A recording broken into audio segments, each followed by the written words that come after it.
Film की starting में हमें एक गांव दिखाया जाता है जो कि काफी सुनसान था। वहीं पे एक शहर की लड़की आई हुई थी जो अपने डॉग के साथ मॉर्निंग वॉक कर रही थी। वो लड़की कॉल पे किसी से बात कर रही होती है और उससे कहती है कि वो जल्दी यहाँ से निकल जाएगी क्योंकि ये गांव उसे कुछ ठीक नहीं लग रहा। तभी उसका डॉग भाग के एक अबैंडन्ड फार्म हाउस में चला जाता है और ये देख के वो लड़की उसके पीछे जाती है। वो अंदर जाके उसे ढूंढने लगती है लेकिन वो उसे कहीं नहीं मिलता। तभी उसे उसके डॉग की आवाज एक होल से आती है। जब वो उस होल के अंदर देखती है तो कोई उस पे हमला कर देता है। वो उसके मुंह पे ढेर सारी सुई चुभा देता है जिससे उसका खून निकलने लगता है। ये देख के वो लड़की वहाँ से भागने की कोशिश करती है लेकिन वो बंदा उसे पकड़ के मार डालता है। फिर हमें शहर के कुछ स्टूडेंट्स दिखाए जाते हैं जो उस गाँव में आ रहे थे वेकेशन मनाने के लिए। उन्हीं स्टूडेंट में एक लड़का था हंटर जो उसी गाँव का था। हंटर गे था और इस बात से उसके पिता काफी गुस्सा थे, इसीलिए वो अपने दोस्तों को लाया था ताकि वो उसके पिता को समझा सके। वो अपने दोस्तों से कहता है कि पता नहीं उसके पिता उसे एक्सेप्ट करेंगे या नहीं, तो उसके दोस्त उसे कहते हैं कि वो उसे जरूर एक्सेप्ट करेंगे।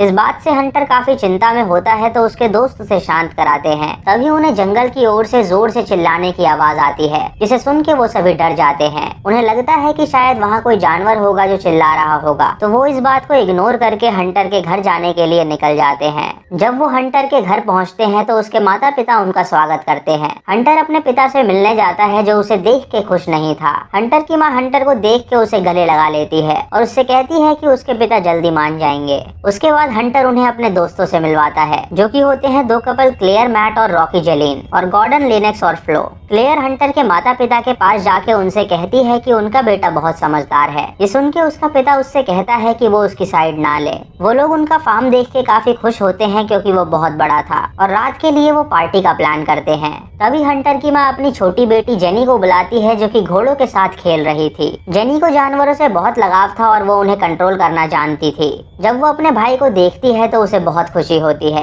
वो उससे पूछती है कि उसका कॉलेज कैसा चल रहा है, तो उसका भाई कहता है कि सब ठीक है। तभी जेनी का घोड़ा बेकाबू होने लगता है, मानो कि उसने किसी को देख लिया हो। ये देख के जेनी उसके पास जाके उसे शांत कराती है। हंटर के माता पिता सभी लोगों को अपने घर में बुला लेते हैं और उसकी माँ हंटर के पिता से कहती है कि वो अपने बेटे के बारे में इतना ना सोचे, वो बिल्कुल नॉर्मल है। रात के पार्टी के लिए ये सभी तैयारियां करते हैं और इन्होंने गांव के सभी टीनेजर्स को बुलाया था। इधर हंटर की माँ हंटर से कहती है कि उसके पिता उससे नाराज हैं क्योंकि वो गे है, लेकिन बहुत जल्द वो उसे एक्सेप्ट कर लेंगे क्योंकि वो उसे अब भी प्यार करते हैं। रात को पार्टी होती है जहाँ ये सभी खुल के मौज मस्ती करते हैं। हंटर का पिता जेनी को वापस ले आता है और उससे कहता है कि वो सो जाए क्योंकि वो अभी बहुत छोटी थी और वो नहीं चाहता था कि वो पार्टी में जाए। जेनी अपने पिता से कहती है कि वो उसका क्लोजेट चेक करे, कहीं वहाँ पे मॉन्स्टर तो नहीं है। ये देख के उसका पिता क्लोजेट चेक करता है और कोई उसे वहीं बंद कर देता है। ये देख के जेनी बहुत डर जाती है और अपने पिता को आवाज लगाती है। तभी उसका पिता क्लोजेट से बाहर आता है और उससे कहता है कि वो मजाक कर रहा था।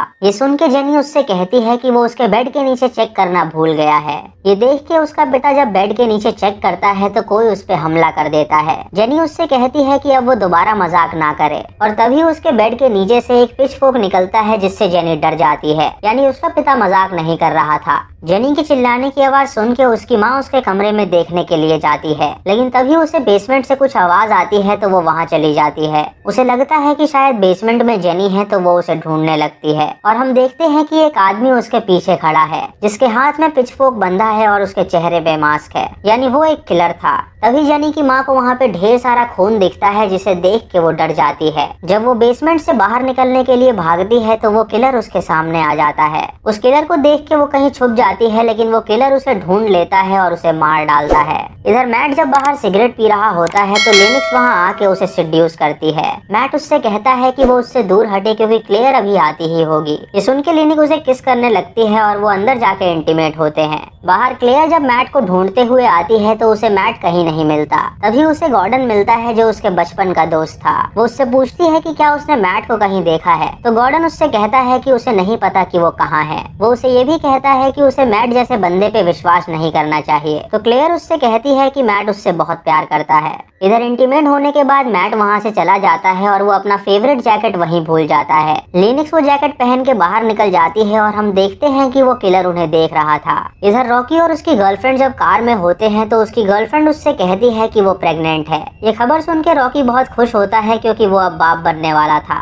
इधर पार्टी में जब गॉर्डन और क्लेयर आते हैं तो मैट गॉर्डन को क्लेयर के साथ देख के उसे धक्का दे देता है। वो उससे कहता है कि वो उसकी गर्लफ्रेंड से दूर रहे, तो गॉर्डन भी उसे धक्का देता है। तभी क्लेयर देखती है कि लिनक्स ने मैट का जैकेट पहना हुआ है और मैट के चेहरे पे लिपस्टिक के निशान हैं। ये देख के वो समझ जाती है कि मैट उसे चीट कर रहा है, तो वो उसे बहुत डांटती है। वो अपनी दोस्त लिनक्स को एक मुक्का मारती है और वहाँ से चली जाती है। इधर रॉकी और उसकी गर्लफ्रेंड फार्म में अकेले टाइम स्पेंड कर रहे होते हैं, लेकिन अचानक उनकी गाड़ी की लाइट्स खुल जाती हैं। ये देख के वो दोनों डर जाते हैं और रॉकी आवाज लगाता है कि वहाँ कौन है। जब वो उस कार के नजदीक जाते हैं तो देखते हैं कि वहाँ कोई नहीं है। वो लोग वहाँ से बाहर निकलने का फैसला करते हैं, लेकिन देखते हैं कि गाड़ी की चाबी गायब है। तभी वो उस पिचफोर्क किलर को अपनी गाड़ी के सामने देखते हैं, जिसे देख के वो डर जाते हैं। वो किलर उन पे हमला कर देता है तो वो भागने लगते हैं और वो किलर उनका पीछा करता है। रॉकी एक पेड़ के पीछे जाके छुप जाता है और वो किलर उसे ढूंढ रहा होता है। जब रॉकी को उसके कदमों की आवाज आती है तो वो उस पे हमला कर देता है और देखता है कि वो किलर नहीं बल्कि उसकी गर्लफ्रेंड थी, जिसे उसने गलती से मार दिया है। तभी वो किलर वहाँ आ जाता है और रॉकी के सर में फोक घुसा के उसे मार डालता है। इधर क्लेयर रूट के वापस अपने कमरे में जा रही होती है तो उसे जेनी के कमरे में ढेर सारा खून नजर आता है। वो ये बात हंटर को बताती है तो हंटर अपनी फैमिली के लिए परेशान हो जाता है। वो तुरंत पुलिस को कॉल करता है और उनसे कहता है कि उसकी फैमिली गायब है और उसे लगता है कि किसी ने उन पे हमला किया है, तो वो जल्द से जल्द यहाँ पे आ जाएं। इधर क्लेयर गॉर्डन, मैट और लिनक्स के पास जाके उनसे कहती है कि यहाँ पे कोई किलर आ गया है जिसने शायद हंटर की फैमिली को मार डाला है, तो उन्हें यहाँ से जल्दी बाहर निकलना होगा। वो उनसे ये भी कहती है कि उनकी वैन भी यहाँ से गायब है, तो वो सभी हैरान हो जाते हैं। गॉर्डन क्लेयर से कहता है कि वो और मैट वैन को ढूंढने जा रहे हैं और वो और लिनक्स हंटर के पास जाएं उसे संभालने के लिए। जब वो दोनों वैन को ढूंढने जा रहे होते हैं तो देखते हैं कि वो किलर लड़कियों के नजदीक आ रहा है। तभी वो किलर उन लड़कियों पे एक एक्स फेंकता है तो गॉर्डन उनके आगे आ जाता है, जिससे वो एक्स उसे लग जाती है और उसकी मौत हो जाती है। ये देख के क्लेयर रोने लगती है और उस किलर से बचने के लिए वो सभी वहाँ से भागते हैं। तभी वो किलर फ्लो को देखता है जो एंजॉय करके बाहर आ रही थी। वो उसके रास्ते में आके खड़ा हो जाता है तो फ्लो उसे देख के कहती है कि उसका कॉस्ट्यूम अच्छा है। ये सुन के वो किलर मुस्कुराने लगता है तो फ्लो उसे गाली देती है। ये सुन के उस किलर को बहुत गुस्सा आता है तो वो फ्लो के पीछे पड़ जाता है। फ्लो कॉर्नफील्ड में जाके छुप जाती है, लेकिन वो किलर उसे पकड़ लेता है और उसे मार डालता है। उसके बाद हम देखते हैं कि वहाँ पे 2 पुलिस वाले आए हैं ये पता करने के लिए कि वहाँ पे चल क्या रहा है। वो किलर फ्लो की लाश लेके एक कैबिन में आता है और उसे बाकी लाशों के साथ रख देता है। वो उन लाशों के साथ बैठ के खेलता है और अजीब सा व्यवहार करता है। उसके बाद वो कैबिन के अंदर जाता है जहाँ उसने हंटर के पिता को टेबल पे लेटा रखा था और जेनी को उसने एक पुराने सोफे में कैद करके रखा था। जेनी उससे कहती है कि वो उसके पिता को कुछ ना करे क्योंकि वो भी किसी का बेटा होगा। ये सुन के वो किलर बहुत भड़क जाता है और इशारों में जेनी को शांत रहने के लिए कहता है। जेनी ये देख के समझ जाती है कि वो डरा हुआ है। उसे शांत कराने के लिए वो उससे कहती है कि वो चिंता ना करे, वो उसके साथ है और अब उसे कोई भी हर्ट नहीं करेगा। ये सुन के वो किलर शांत हो जाता है और उसकी बात मानने लगता है। दोस्तों, जेनी को जानवरों को हैंडल करना बहुत अच्छी तरह आता था और यही ट्रिक उसने उस किलर पे अपनाई क्योंकि वो भी एक जानवर की तरह ही था। जेनी उसे संभाल ही रही होती है कि तभी उस किलर को बाहर से कुछ आवाज आती है। दोस्तों, बाहर हंटर होता है जो उसे वहाँ आता देख के छुप जाता है। तभी हंटर की नजर उन लाशों पे पड़ती है जिसमें उसकी माँ भी थी। वो अपनी माँ की लाश को पकड़ के बहुत रोता है और तभी उसे जेनी की आवाज आती है। जब वो अंदर जाता है तो देखता है कि अंदर जेनी और उसके पिता हैं। वो अपने पिता को होश में लाता है और उनसे कहता है कि वो उन्हें यहाँ से ले जाएगा। उसका पिता उससे कहता है कि वो उससे प्यार करता है और वो उसे माफ कर दे क्योंकि वो उसे समझ नहीं पाया। ये सुन के हंटर उससे कहता है कि वो भी उसे प्यार करता है। इधर वो किलर जब पुलिस वालों को देखता है तो वो उन्हें जान से मार डालता है। हंटर का पिता उससे कहता है कि वो उसे जान से मार दे क्योंकि वो जिंदा नहीं बच सकता। ये सुन के हंटर एक चाकू उसके पेट में घुसाता है जिससे उसकी मौत हो जाती है। उसके बाद हंटर अपनी बहन को वहाँ से छुड़ाता है और उसे लेके वहाँ से भागने लगता है, लेकिन तभी वो किलर उसे पकड़ लेता है और जेनी वहाँ से भाग निकलती है।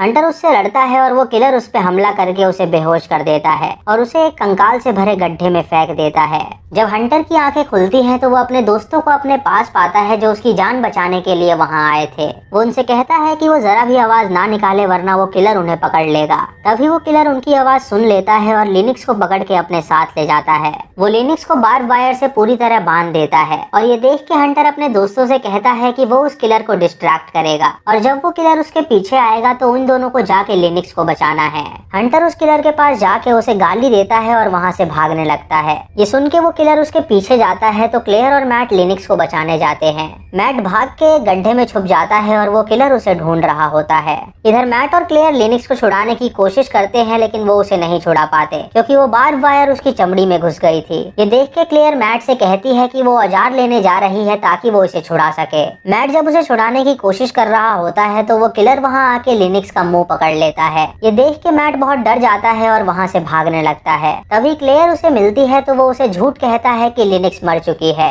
और वो दोनों वहाँ से भागने लगते हैं। वो किलर लिनिक्स के पास आके उसे टच करता है और उसे अपनी सेक्सुअल इंटेंशन के बारे में बताता है। लिनिक्स उसे कहती है कि वो एक जानवर है जिसे कोई भी प्यार नहीं कर सकता। ये सुन के उस किलर को गुस्सा आता है तो वो उसे मार डालता है। उसके बाद वो किलर क्लेयर, मैट और हंटर को ढूंढते हुए उनके पास आ जाता है। उसे देख के मैट क्लेयर और हंटर को कहता है कि वो उससे लड़ने जा रहा है और वो दोनों यहाँ से भाग जाएं। जब वो उससे लड़ने जाता है तो वो किलर एक रॉड उसके पीठ में घुसा देता है जिससे उसकी मौत हो जाती है। इधर हंटर क्लेयर से कहता है कि पास ही में एक घर है जहाँ उनके पड़ोसी रहते हैं तो क्यों ना वो उनके पास जाके उनसे मदद मांगे। जब वो उस घर का दरवाजा खटखटाते हैं तो एक बुढ़ा बाहर आता है जो उनसे पूछता है कि उन्हें क्या हुआ। हंटर उससे कहता है कि उसे पुलिस को कॉल करना है क्योंकि एक किलर उनके पीछे पड़ गया है। ये सुन के वो आदमी उन्हें घर के अंदर बुलाता है और उनसे पूछता है कि वो किलर कैसा दिखता है। हंटर उसे बताता है कि उसने एक मास्क पहना है और उसके हाथ में एक पिचफोर्क है। ये सुन के वो बुढ़ा उन पे हंसने लगता है और अंदर जाता है शेरिफ को कॉल करने के लिए। वो अंदर जाके कॉल करने का नाटक करता है और उनसे कहता है कि उसने शेरिफ को बुला लिया है।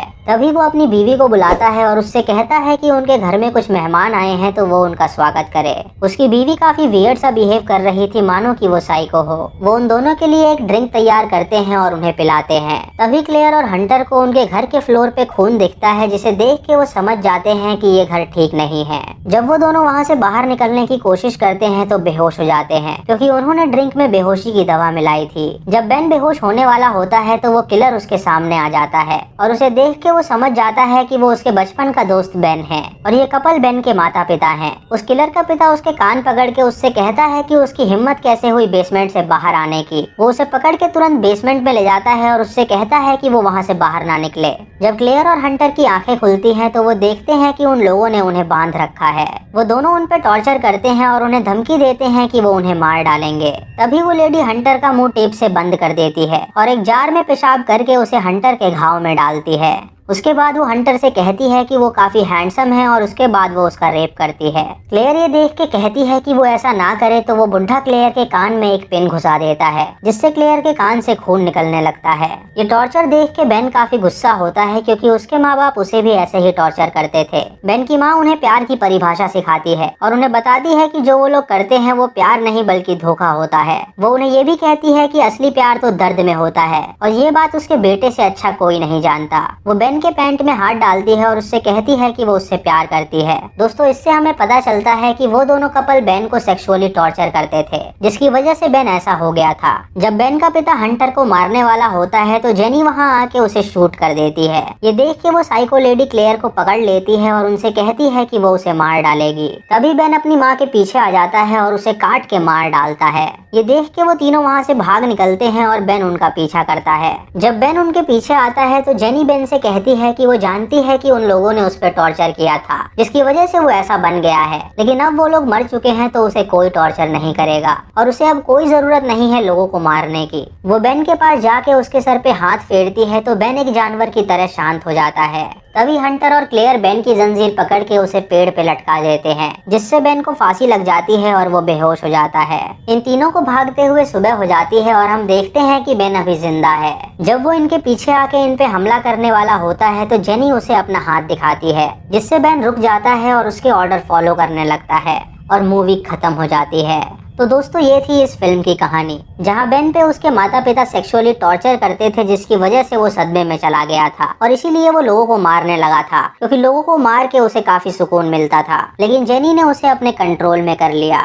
तो दोस्तों, ये थी आज की वीडियो। अगर आपको वीडियो पसंद आई हो तो आप हमें कमेंट सेक्शन में जरूर बताएं और अगर आपके मन में कोई भी स्लैशर मूवी है तो आप उसे कमेंट सेक्शन में जरूर सजेस्ट करें। अगर चैनल पे नए हैं तो इसे सब्सक्राइब करें और बेल आइकॉन दबाएं नोटिफिकेशंस के लिए।